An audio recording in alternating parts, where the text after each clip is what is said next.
దేవుడు ఎక్కడ ఉన్నాడు? అదే మా మొదటి ప్రశ్న. మహారాజా, ఈ పైడి గిన్నెలో ఏమున్నది? బంగారు గిన్నె లోపల పాలు ఉన్నాయి. ఈ పాలలోనా ఏమేమున్నాయి? పాలల్లో పెరుగు, వెన్న, చల్ల, నెయ్యి అన్నీ ఉన్నాయి. పాలల్లో నెయ్యి, చల్ల, వెన్న, పెరుగు ఎక్కడున్నాయో దేనికి దాన్నే చూపించండి చూద్దాం. అదే అందులోనే అంతర్లీనంగా ఉంటాయి. మరలాగే ఆ దేవుడు అంతటా అన్నిటా అంతర్లీనంగా ఉన్నాడు. దేవుడు ఏ దిక్కుగా చూస్తున్నాడు చెప్పగలిగితే ఇదేనా రెండవ ప్రశ్న. దీపం సెమ్మె. ఈ సెమ్మెలో పెరుగుతూ ఉండేదేమిటి? ఆరని దీపం. ఈ దీపం ఏ దిక్కుగా వెలుగు వెదజల్లుతూ ఉన్నది మీరు చెప్పగలరా మరి? ఎలా చెప్పమంటావు?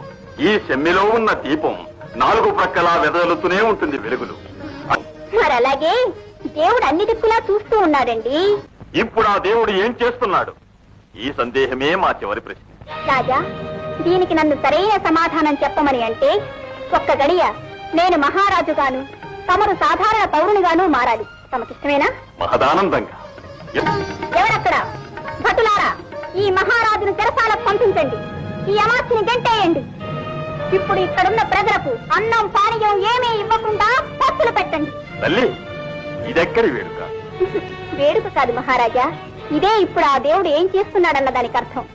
నన్ను మహారాజును చేసి, తమన్ను ఒక పౌరుణ్ణి చేసి, ఒక్క క్షణ కాలంలో దేవుడు ఈ విధంగా ఒక నాటకాన్ని ఆడించాడు. ఇప్పుడు అర్థమైందా దేవుడు ఏం చేస్తున్నాడు అన్నది? తల్లి